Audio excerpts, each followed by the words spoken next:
আয়োজনে আপনাদের সকলকে সাদর আমন্ত্রণ জানিয়েছি। আপনারা সবাই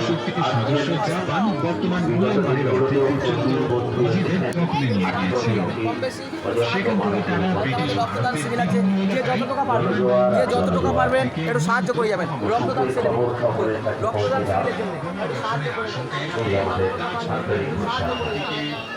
আমরা এই প্রতিষ্ঠানের পক্ষ থেকে আপনাদের সকলকে অনেক অনেক অভিনন্দন ধন্যবাদ জানাই।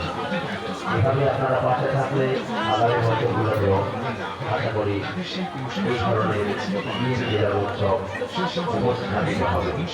ধন্যবাদ। আজকে ষষ্ঠ সন্ধ্যার পুরস্কার বিতরণ সভা